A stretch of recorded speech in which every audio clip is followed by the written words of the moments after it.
उम्मीद करता हूँ आप सब लोग खैरियत से होंगे। आज हम लोग देखेंगे कि हमने जो डोमेन परचेज़ की थी हम उसको होस्टिंग के साथ अटैच किस तरह से करेंगे।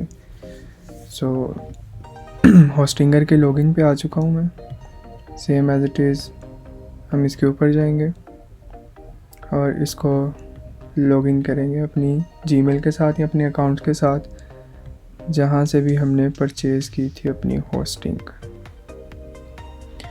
और इसमें मैं आपको शेयर्ड होस्टिंग के बारे में भी चीज़ें बताऊंगा कि अगर हम लोग होस्टिंगर से ही अपनी डोमेन परचेज़ कर रहे हैं और होस्टिंगर से ही अपनी होस्टिंग परचेज़ कर रहे हैं वो तो सिंपली कनेक्ट हो जाएगी, उसमें ऐसा कोई इशू नहीं है। हाँ, अगर हम लोग GoDaddy या किसी भी और वेबसाइट से परचेज़ कर रहे हैं, किसी भी और कंपनी से परचेज़ कर रहे हैं तो फिर हमें उसका DNS चेंज करना पड़ेगा। मैं सिंपल अभी business web hosting 3 websites then अभी मैं जाऊंगा इसमें मैनेज करूंगा। इसमें जाने के बाद ये मेरे पास वेबसाइट नेम लिखा हुआ है, यहाँ पे मेरे पास सारी वेबसाइट्स आ रही हैं और यहाँ पे मैं नीचे जाऊंगा तो मेरे पास इसके ऊपर क्लिक करूंगा वेबसाइट के ऊपर तो मेरे पास यहाँ भी ऑटो इंस्टॉलर ऐड वेबसाइट का ऑप्शन आ रहा है। आप यहाँ से भी ऐड कर सकते हैं और आप यहाँ से भी ऐड कर सकते हैं। तो यहाँ पे मैं ऐड वेबसाइट के ऊपर जाऊँगा। वो पूछ रहा है कि आप किस तरह की वेबसाइट जो है बनाना चाह रहे हैं। अभी मुझे सिर्फ जो डोमेन है वो अटैच करनी है। मैं इसको स्किप कर दूँगा। सिंपल पूछ रहा है कि आपने वेबसाइट माइग्रेट करनी है या न्यू क्रिएट करनी है। फिलहाल हम इस चीज़ को नहीं देख रहे।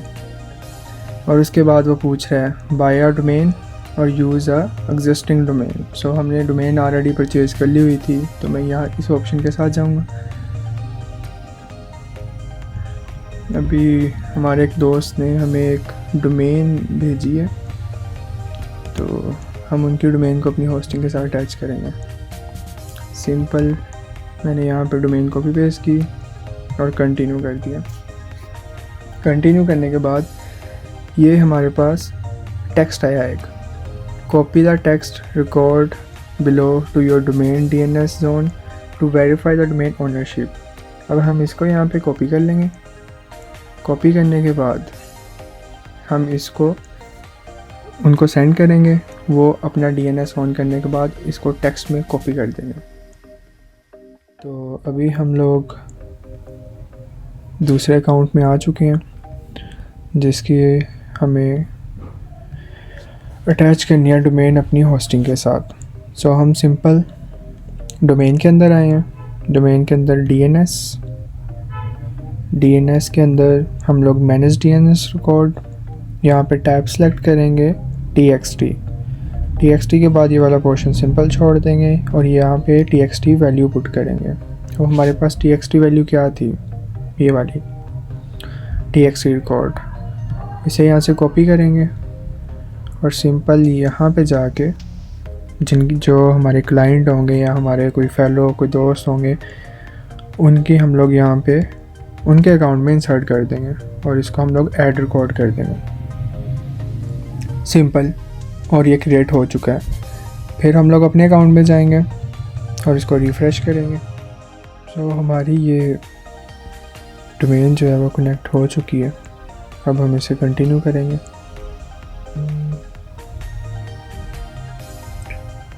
कंटिन्यू करने के बाद कनेक्ट योर डोमेन का ऑप्शन आ रहा है, view your website control panel. तो हम सिंपल कनेक्ट करेंगे तो ये हमसे प्रोवाइडर का नेम पूछेगा।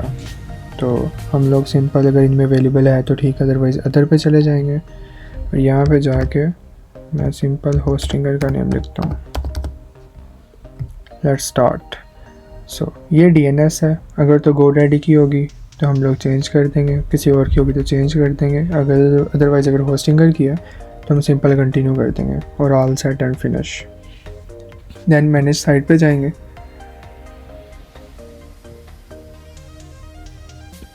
तो ये आप देख सकते हैं कि कनेक्ट हो चुकी है। सिंपल था। और वेबसाइट पे जाके ऑटो इंस्टॉलर पे चले जाते हैं हम लोग, व्यू माई वेबसाइट, देन हम लोग वर्डप्रेस पे चले जाएंगे। वर्डप्रेस पे जाने के बाद अब वेबसाइट का जो टाइटल है वो हम वही इंसर्ट करेंगे, एडमिनिस्ट्रेशन ईमेल,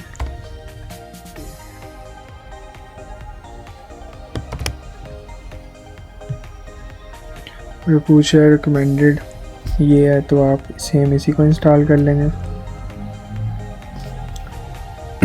सो अब इंस्टॉलेशन में कुछ टाइम लगेगा।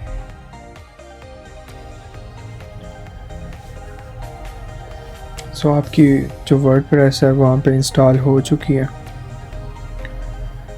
आप देख सकते हैं। हम डोमेन भी अटैच हो चुकी है, वेबसाइट भी आ चुकी है। अब सिंपल हम लोग एडमिन पैनल पे जाएंगे।